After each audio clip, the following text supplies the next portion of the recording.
Good evening, everyone, and welcome once again to the place to be each and every Sunday night, where tonight, Top Split TV, round 3, season 31, Sunday Night Lights, new track in Jerez, new car in the Formula Ford 1600, and a new era of 6K softs. We finally did, Corey. Took 3 weeks. The boys are out there. 6K soft tonight to kick us off for round 3. That's exactly right, Alex. And what a track to hit 6K at for our first time here in the Formula Ford's Jerez. World-renowned track, and the first time we really get to see drafting in action for these cars as well. That long back straight coming out of turn 5, going into the hairpin at turn 6 should definitely provide a little bit of entertainment for us here, as these drivers will be able to experience what it's like to sit in some proper draft. Yeah, that's it, mate. Should be interesting. Nice wide circuit. Plenty of opportunity to make things happen out there tonight. Speaking of making things happen, car number 1 here tonight, Tim Hendrickson, the Flying Dutchman from Team Torpedo, kicks us off in the rankings tonight. Number 2, climbing his way up the seeds in recent week with plenty of track time, plenty of good results. Sam Devanti, the cowboy for Speedy Snails. Now Nagai is the first of a handful of Japanese drivers flying the flag here tonight. The lead Japanese drivers, in many sense, number 3 on the seedings. Dario Fattini for FPM Oval Martins, car number 4, the Italian, here tonight, ahead of Hikaru Sasaki, the second of the Japanese drivers. There is car number 5. Second ANZ driver in the field for McFlabby Racing is Brett McBurney as car number 6. Car number 7 tonight, another Japanese driver, strong one at that, is Takumi Yamato-san, car number 7. Fraser Smith joins us once again. Great to see him out there as car number 8 from the UK and I.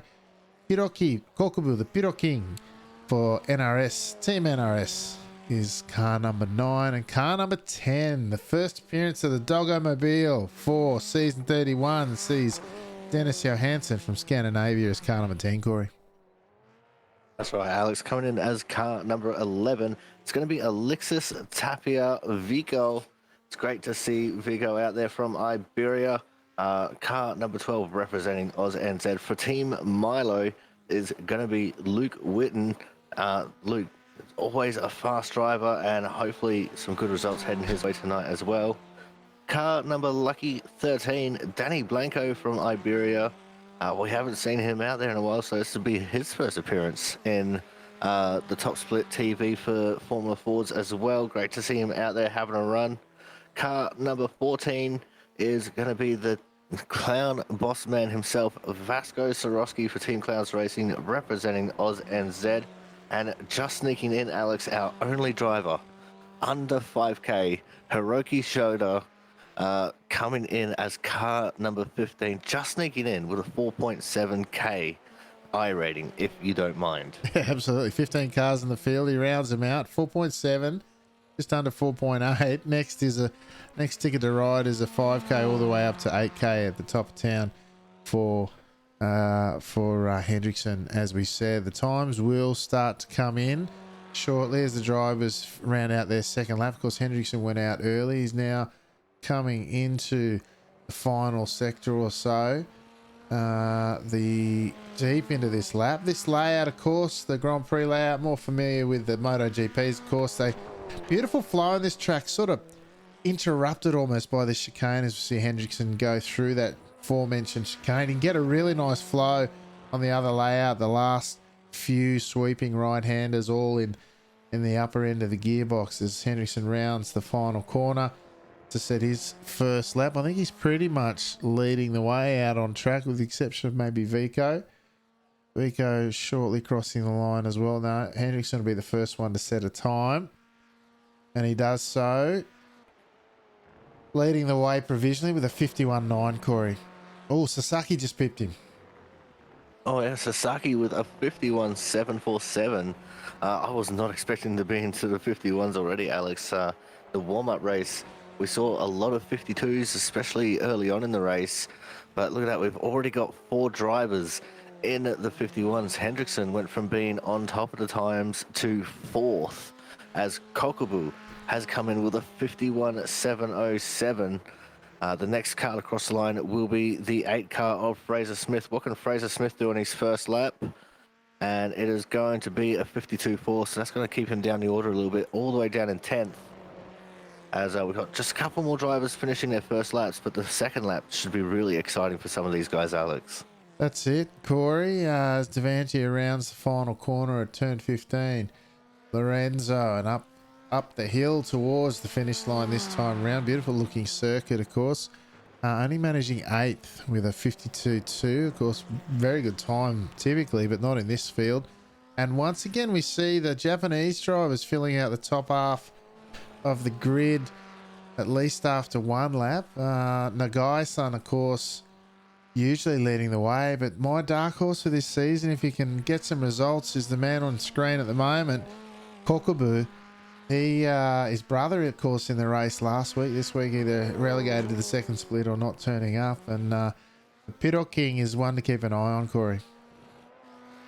Yeah, absolutely, Alex. As coming out of the final corner to finish his second lap, Tim Hendrickson coming down the main straight right now. What can he do on his second lap here? And it's a 51.5, so it's going to put him on pole for now, as we'll see as the rest of the time starting to come in.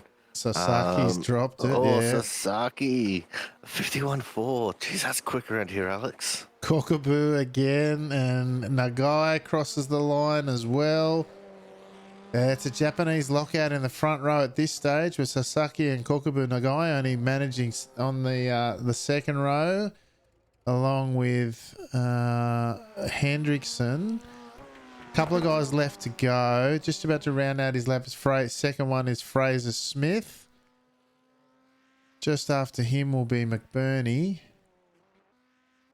Fraser Smith not moving forward. McBurney, what's he got as he crosses the line? And there'll be one driver left after that. McBurney rises up into the top 10. He's in 6th.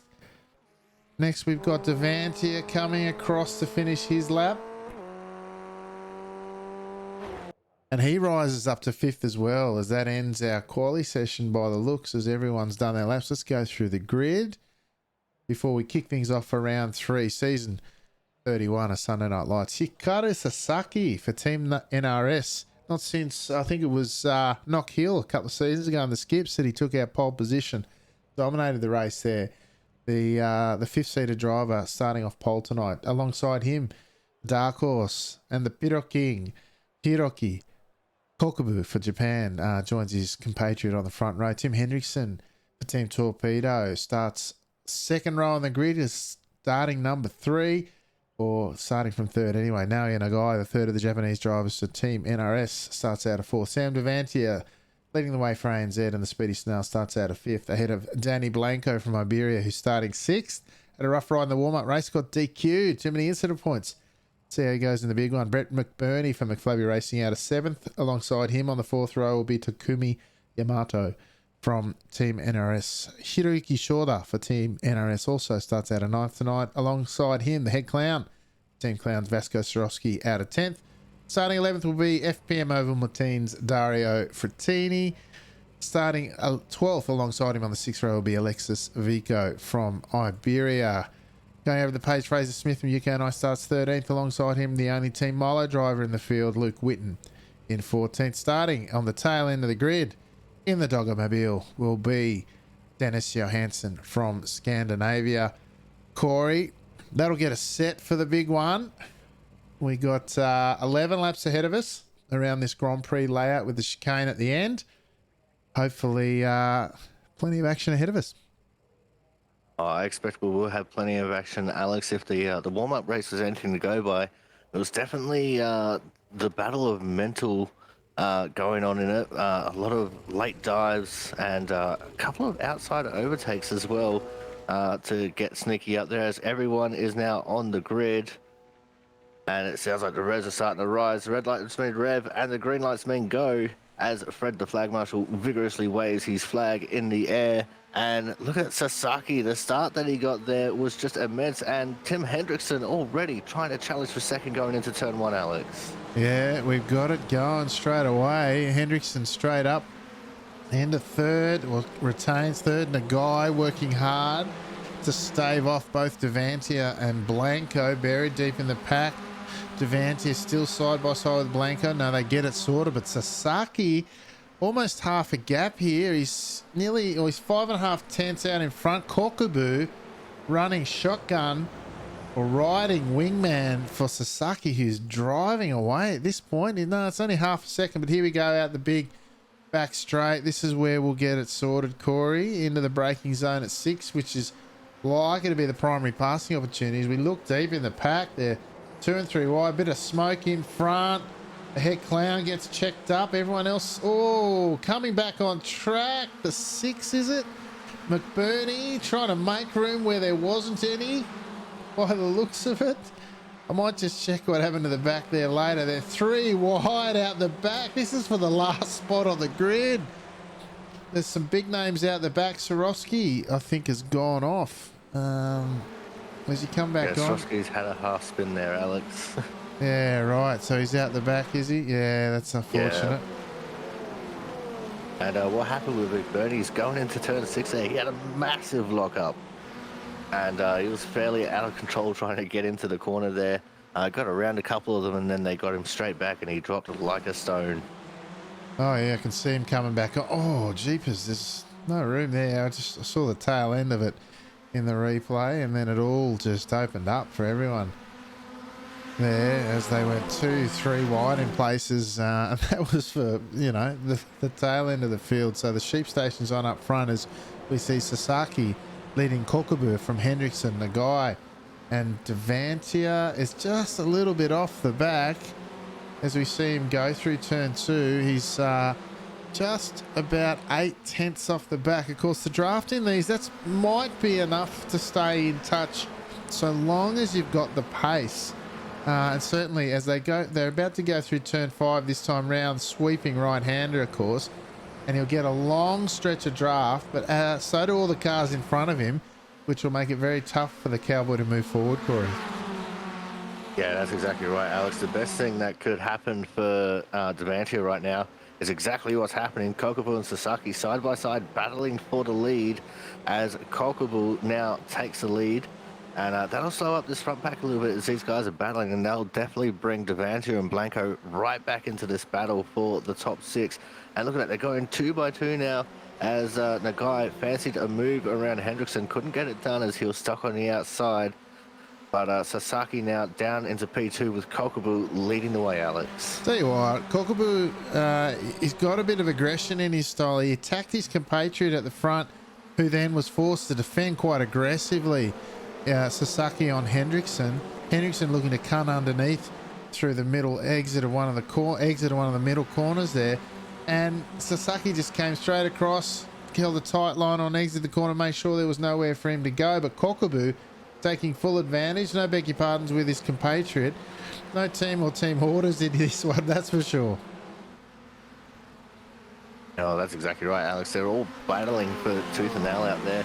As you said, sheep stations are well and truly on the line for some of these guys. And it actually looks like Blanco and Devantia have caught up to the back of this now. So we've got a 6-car lead pack. Then a little bit of a gap back to Takumi Yamato, all the way back there in 7th position. Yeah, a little bit of a gap there opening up. What's he about? 8 tenths again, 8.5 tenths off the back. So a little bit further than Devantia was, who is now half a second off the back again. So the front guys don't muck about. They might be able to get away. Even from Devantia, who's had some great pace and, in fact, set the fastest lap last time round with a 52.1. As we're coming up the big back straight, looking for the primary passing opportunity is Nagai. Shows the nose, comes underneath. This was the... Oh, Sasaki's out-braked himself. Nagai's gone round. And that's Nagai. He won the warm-up race doing exactly that move, except making it stick as he comes around. Let's see if we can't take a look at what happened here in a little bit more. What do we got? Better vision. So in a sec we'll see Nagai. He'll move to the right, coming into the braking zone, just past the 100 here as the tyres warm up. They'll start to have a look for the braking. See, he's got the braking good. He's going all right. And then as he's all right, he's just clipped the grass. Oh, I think he's been touched. Has he been? No, I think he's just clipped the grass potentially and done it on his own, Corey, by the looks of that.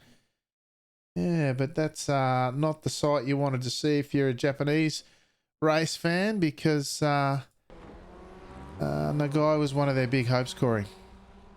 Yeah, exactly right, Alex. And I think what happened was he was maybe just trying to make sure he didn't run into the right rear of Sasaki there, because it was very close. I was almost going to call that there was contact, but as we just saw in that replay, it wasn't any kind of contact there.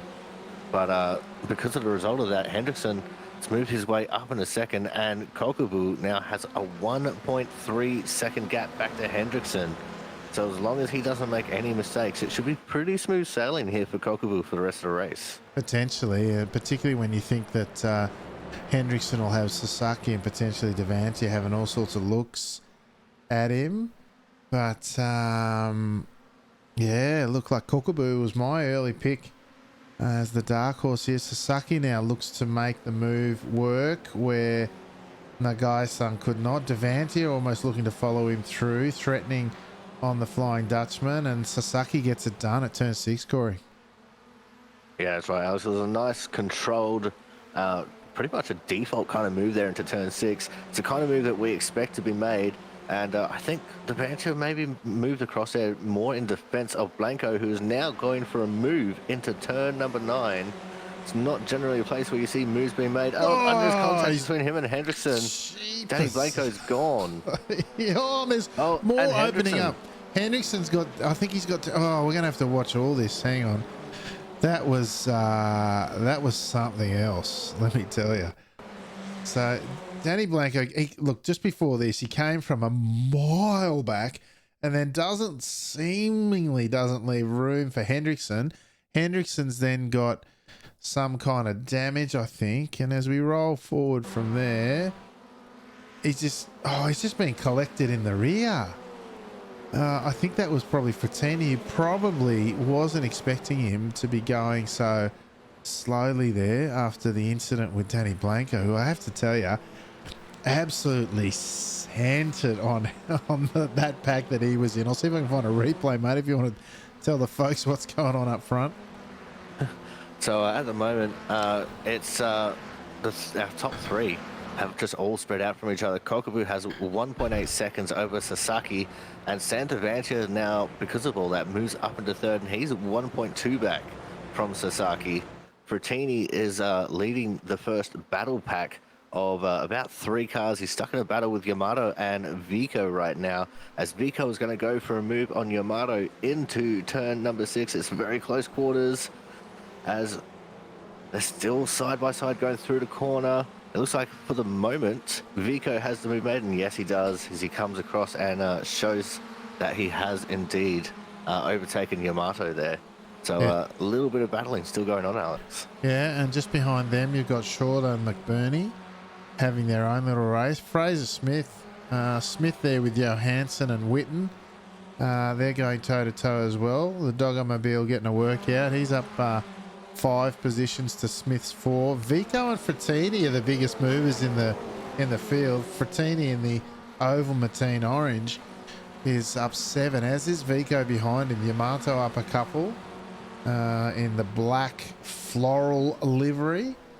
He used to be in the pink floral stuff. He's gone with the black floral livery of the Sakura no Hana, the cherry blossom look on the black car of Yamato there. Now just behind him, of course, is his compatriot in Hiroyuki Shorter, who just snuck into this field. Of course, is car number 15. He's moved up a few into 7th ahead of Brett McBurney, the second ANZ driver in terms of running order at the moment, with Devanti, of course, flying pretty solo now up there in P3, Corey. Yeah, that's right, Alex. And I was just having a quick little look through the field as you were going through the field yourself. Dennis Johansson up into P10 after starting dead last. So good moves happening there for DJ, as he's been making his way up through the field in the Doggermobile. As the battle still continuing on here for Vico and Frattini. Frattini going very defensive on the run down into turn number 6, which puts Vico on the outside now. He's not going to get that move made, but it's going to leave him open to attack from Shota. Although Shota is going to have a lot of work to do trying to get around the outside of turns 7 and 8, which is not going to happen. And it's also another little cheeky passing opportunity here, Alex. If you can stay on the outside of turn 8, comes the inside for turn 9 and 10, which definitely sets you up well going into the chicanes at 11, 12, and 13. Yeah, that's it, mate. And not a lot of moves to be made other than the bold and the fearless in the closing stages through this chicane. And like I said, it really does sort of disrupt the flow of an otherwise lovely sort of rhythm that this circuit has. But certainly at the end of the race, you can see those folks who are real. Speaking, I thought we were going to see a lunge there from McBurney having a crack at Shorter, but not this time round. As Frattini already taking a defensive line, that's what you call riding the white line, I guess. There's no worry for anyone on the right of Frattini there as he looks to defend into turn 1. Don't know if he's carrying a bit of damage from that touch on the slow-moving Hendrickson. But side by side, he's going with Vico around the outside. Vico at turn 2, and that's going to leave him vulnerable to Yamato, who's going to maybe potentially try the over-under, but didn't quite get the run. As they once again go through the wide, sweeping corners of this Jerez layout. And you can use laws. There we go. Vico shows the nose through one of the most critical corners that sets you up for the long run down to turn 6. On the exit, he's not quite got the overlap, and Frattini's going to cover it. Frattini's opened the door for him. Vico's going to walk through it there at 6. How vulnerable is he going to be then to Yamato? Oh no, Frattini hangs it around the outside, gets good drive out of the corner, coming into 7 and holds on, if you can believe it, Corey, and forces Vico to go wide once again through 8 and 9. And then, as you say, he's trying to get that sneak. Oh, he's turned there's contact. him. Around goes Frattini. Oh, Frattini The whole pack has been scattered, Alex. Jeepers, that's shorter as well. Frattini, I reckon he's just turned him. Let me just see if I can find the replay there. But it just looked to me like he turned him, Corey. Yeah, that's absolutely what I saw out of that, Alex. It looked like that was full malice intent in action. Oh, I don't know about that, but I will give. Let me just. I reckon it's got to be this one. Yeah. Oh, actually, I'll go a bit. See if I can't find it. Hang on. Yeah, he's just got into the rear of him there. Like he had more speed and he was going to look to run to the outside of the next corner. And then they've hooked up, and in the midst of that, flying out of the dust as well, is Hiroyuki Shoda, who has just become an innocent victim in all that. And these guys have, unfortunately, that was the big pack, the big action. Let's go back to live pictures now. We've got Kokobu out to a 1.5 second lead. Sasaki really holding with him. That gap has not grown much at all. 2 seconds behind them is Devantia. These guys doing... Well, Kokobu and Sasaki doing mid 51s, 51.5 and 51.4 respectively. Sasaki grabbed a 10th on our leader in Kokobu. Devantia, unfortunately, about 3/10 behind that. Yamato has walked away from that melee and that fracas and all the mess that was going on between Vico and Frattini, who I imagine is pretty dark at the moment, and he's sitting in 4th. In fact, we got 3 Japanese drivers in the top 4, Corey.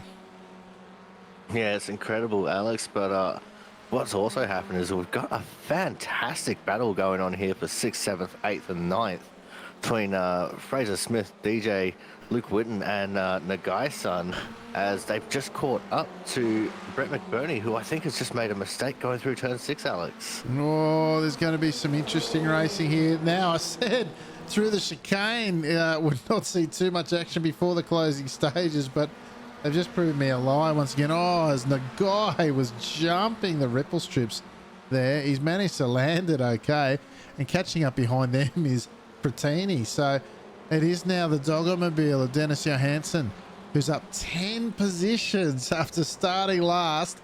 He's now sitting in the top 5, defending from Fraser Smith now into turn 1 as we cross with 3 laps to go, Corey. Yeah, that's right, Alex. DJ has been putting in the hard yards here tonight, up 10 positions from where he started. And I'm still just sitting here trying to wonder, how did Brett McBurney end up in this pack? He was very muchly clear of these guys, and then just all of a sudden, going through 7, 8, 9, he just fell back into this pack. Maybe he caught a slowdown or something, or went off the track at some point. Yeah, mate, I found that he just looped the rear of it and went off track just before we spotted him coming back on into the midst of that pack. So no slowdown, just looped it all on his own by the looks. Oh, that's a very uncharacteristic mistake there for McBurney then. But this battle is still going to rage on between Fraser Smith and Dennis Johansson right now, going into turn 6 this time. And Fraser Smith tried to make the move around the outside, doesn't quite get it done, but he's still up alongside for the inside run through 7 and 8. And if DJ can hold on to it here, that gives him the inside for turn 9, but it's very hard to try and keep that one on. As you can see there, Fraser Smith gets that move made now, and he's got to go immediately on the defense for turn 9, Alex.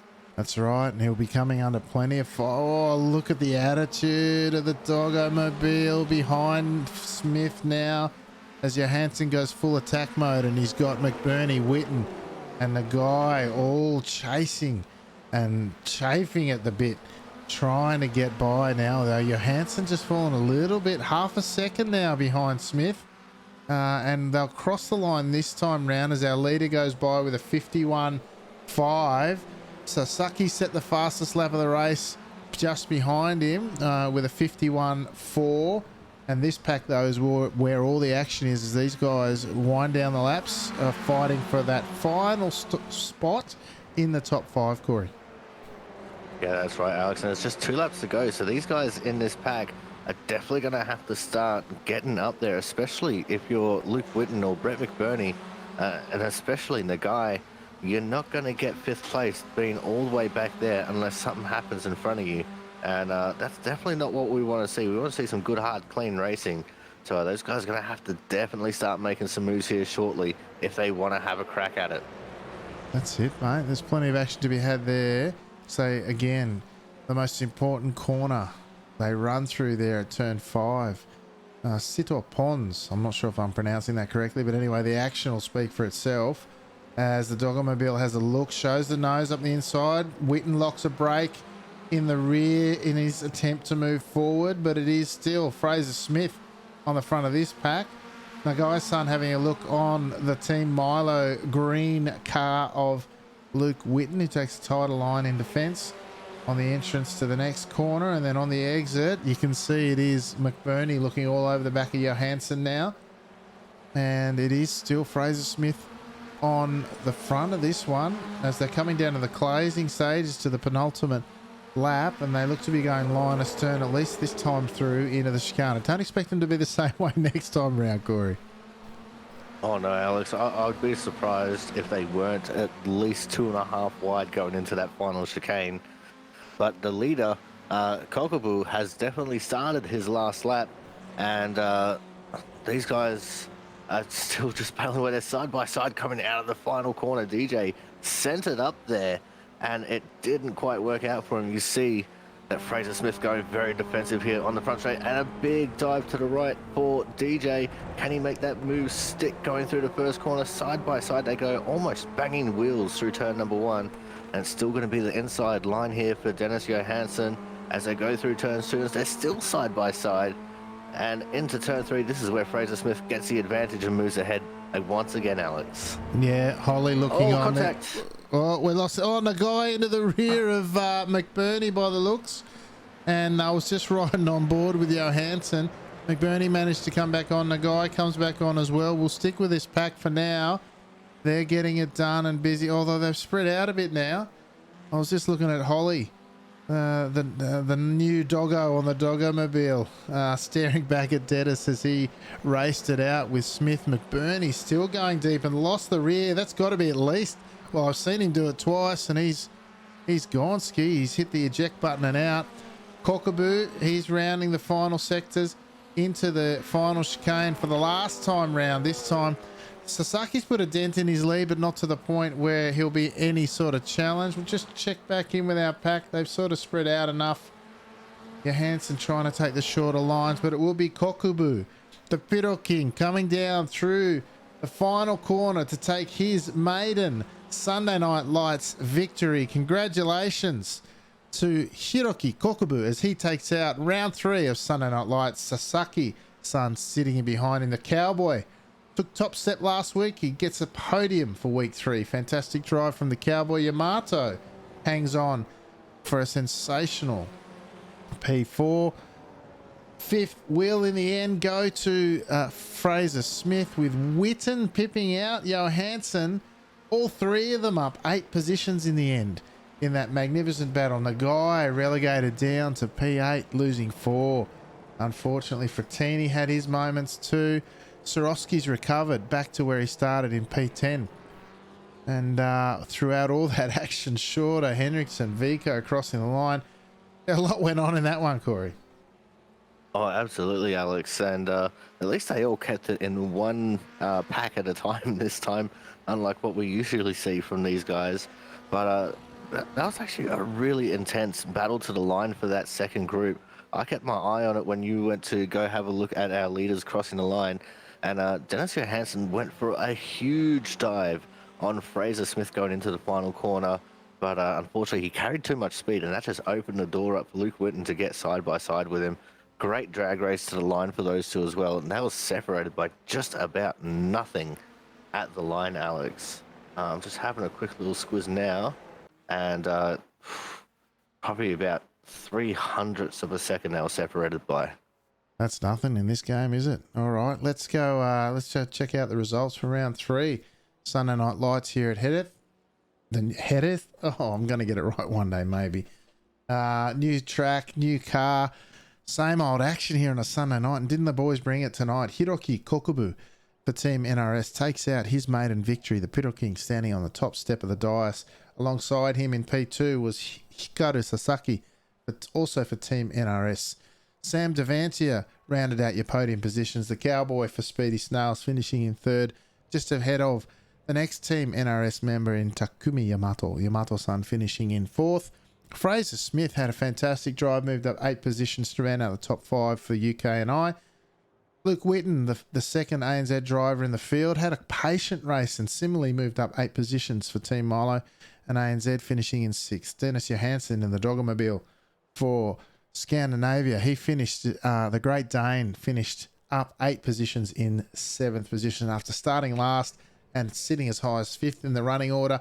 Had to settle for 7th in the end. Naoya Nagai for Team NRS, the Japanese stalwart.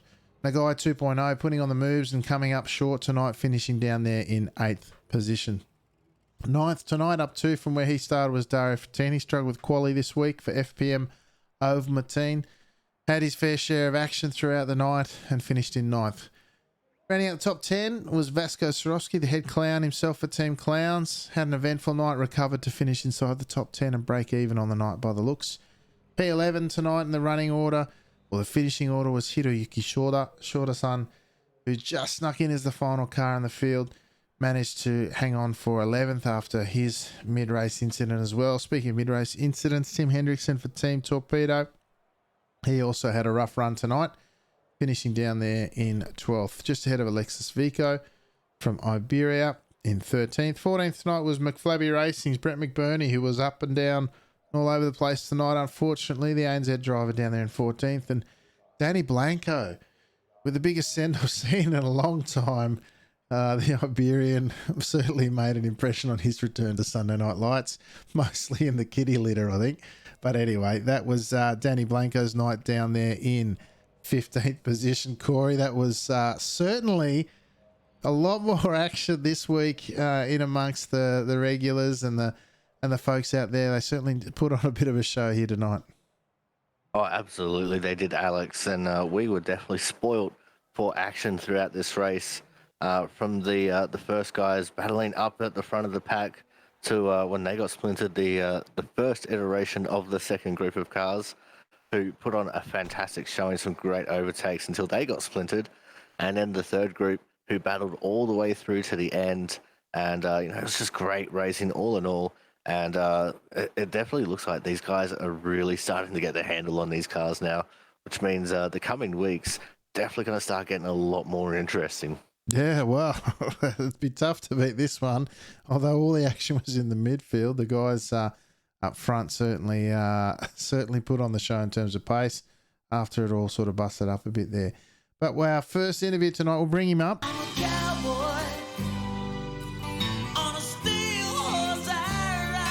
It's the Cowboy, Sam Devantia. He took out the top spot on the podium last week with a win. This week he's finished in third, mate. I get the sense you might have even just been glad to survive that one. I mean, I didn't get Brett killed in like 1.5, and I don't know what to go with. Honestly, this car's gone left, right, and south the track. But to be honest, it's a bit of a shame, really, because a big pack would have been nice. And also us break away. I don't know, it's a new track. No one didn't come out this week. It's a bit of a shame. I thought this track would have more love, but people want to stay away. But yeah. Yeah, mate, it was action everywhere. And then sort of halfway through, they just kind of left you on your own to run around there quietly. Japanese pair up front had a lot of pace by the looks. Yeah, they've like qualified. I don't get it. I don't get it. I need to go back to the drawing board. I don't know what they do. I don't know what they do, but they're doing something well. Yeah, mate, they had a great run out there. And then it wasn't just in the quali, though. They were putting down the laps in clean air as well. I think they might have traded fastest laps there. I know Sasaki had a fast one there for a while. I'm just trying to pick if he had the fastest of the lap looking down the time sheets. He might have done, but in clean air they had the pace. Certainly in quali they had the pace, and then they put it together for the results. But for yourself, mate, 2 strong performances in 2 weeks. Nothing to sneeze at there, and hopefully putting together a good season. I mean, I'll probably be the championship leader, but I can't. We don't know yet since the points haven't been updated yet. But yeah, 2 podiums, I can't complain. So I'd rather just finish the race after what's happened tonight. So yeah, very good, mate. Very good. All right then. Well, congratulations again, mate. 2 podiums in succession, which is a great effort, particularly given the calibre of the field. First 6K soft we've had since switching to the Fords, and a great one to have a good result in, mate. So congratulations on that. Anyone you'd like to give a shout out to tonight? Just you guys, obviously, you do the broadcast every single week today. Japanese guys, everyone should turn up tonight for 6K soft. That's pretty crazy. The 3rd week of this car now. So, and also my team speed snails. Yeah, beautiful. Thanks. Really do appreciate it, Sam. Week in, week out, coming out on the track, putting on the good show, leading the way for the ANZ drivers in the new car. So congratulations again, mate. Talk to you soon. Yep, see ya. There you go, Corey. That was Sam Devantia, Speedy Snails driver, really putting on a strong couple of weeks, biding his time and waiting for the race to come to him, as it turns out tonight, and getting away with a strong podium. Yeah, that's exactly right, Alex. And he's definitely going to be in a shout for being up towards the top of the points tally at the moment. And it's only early days, but when Sam gets onto a hot one like this, especially points-wise, it's going to be hard to reel him back, as I just saw in the replay, the big lock-up from Brett McBurney going into turn 6. And that was the moment where Sam nearly died. Yeah, that's right. And also, late breaking news, Brett McBurney actually got DQ'd from the race, Alex. He had 18 incident points on the 17 incident point limit.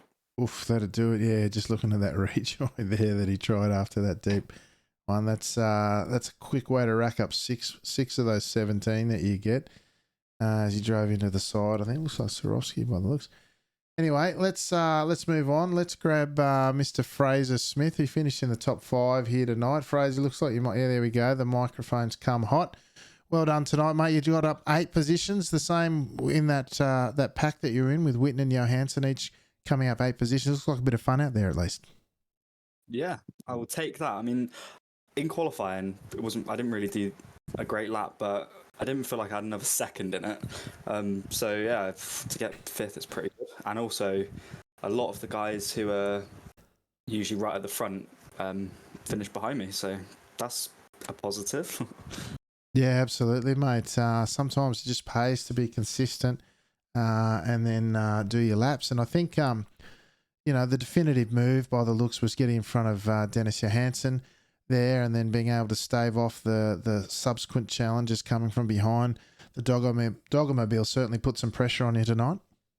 Yeah, I don't know how much you saw, but we were fighting basically the whole race. I did hit him a couple of times, but none of us crashed, so it was fun.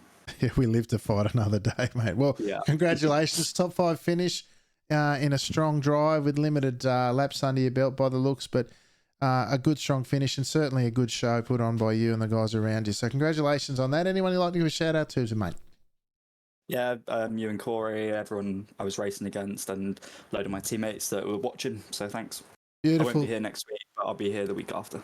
No worries. Look forward to it, mate. Enjoy the week off, and we'll talk to you again soon. Cheers, see ya. There you go, Corey. That was Fraser Smith. Put on a great show there. You can see even in the early stages of the race they're battling it out for the last couple of spots on the track there. Sounds like he got his money's worth at least. Oh yeah, absolutely, Alex. I mean, they were just locked in mortal combat the entire race. And the one thing that he said that really stands out is that they didn't crash. And that is what really got them so far up the field.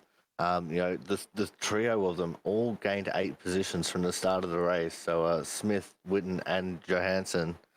And, they all gained 8 from the race. They all started at the very back of the field.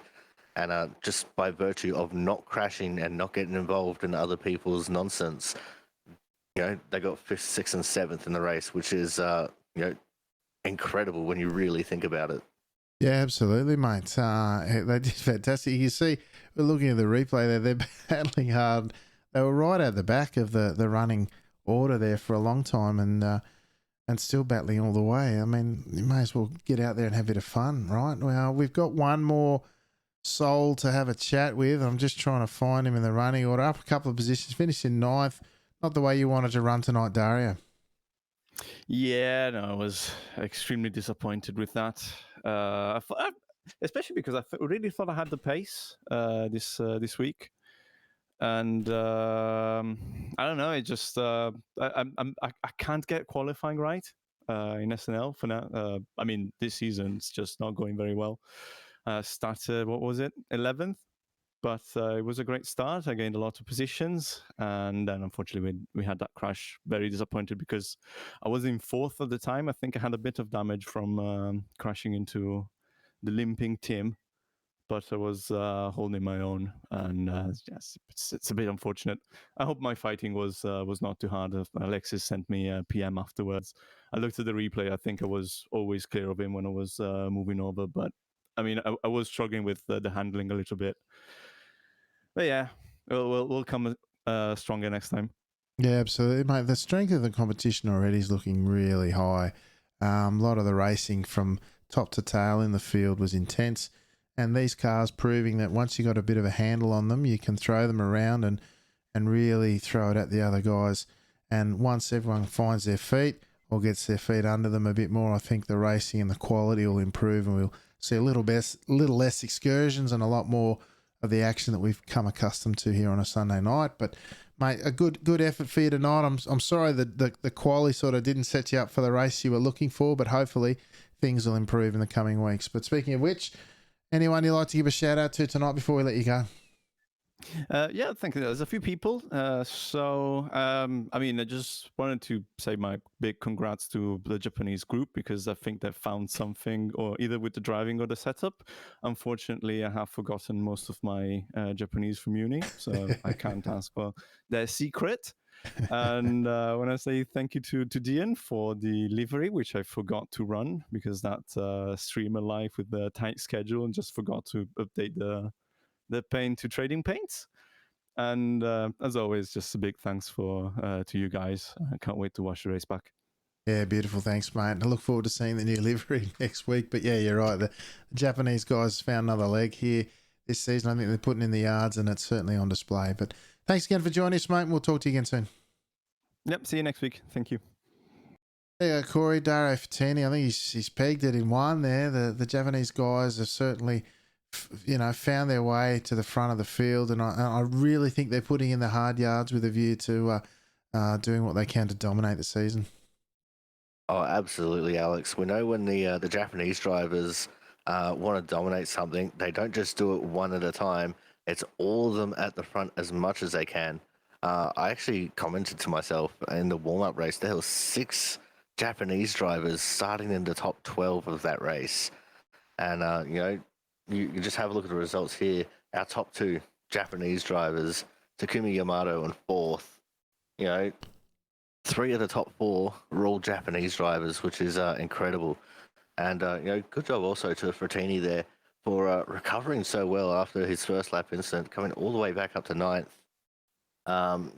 It's not easy to do. So, these guys put on the show and they put in the hard yards, and, results speak for themselves, especially when certain drivers come up in hardships, especially early in the race. Yeah, that's right. I mean, didn't even mention Nagai's son finishing down in 8th after having that incident, and then you throw him into the mix, and short on a good night, very competitive. And I think you'll find there'll be a few Japanese guys in the second split again tonight. Once they're building up, once they get their I rating a bit more up towards getting into the top split, you might see some further domination up there as well. But anyway, fantastic night for the Japanese drivers. Kokubu taking out his maiden win, Sasaki coming in second, and Yamato third, with Nagai and Shorter also putting on strong performances. But that might do us here tonight, folks. Corey, you want to tell the folks at home what you got coming up this week? So hopefully I'll be doing a stream or two at some point this week. Editing videos and scheduling just hasn't been kind to me recently. But on Wednesday at 11:40 Western Australian time, there will be the next round of the Output Racing Series on the Aussie Sim Commentator channel. And for the life of me, I can't find the right window so I can see what race is coming up next. I think it's New Hampshire from memory, which should be an excellent race. And then on Saturday, I am back at the Perth Motorplex once more for round number 2 of the Sprint Car Easter Trail. And that should be an absolute cracking race, especially with the weather starting to get a little bit colder. Means the track's going to start getting that little bit faster, Alex. So the cars should definitely put up some good racing there as well. Yeah, perfect, mate. Sounds like a busy week ahead. But for us, folks, that will do us for tonight. Of course, while you're waiting to join us at Snetterton next week for round 4, check out all the race replays over there at the Top Split YouTube channel.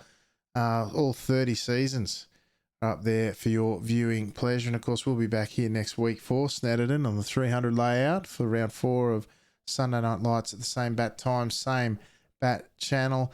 And of course, join us in the Discord community where all things SNL take place. Good little community there with a good conversation around what we do here on a Sunday night. But that, folks, will do us.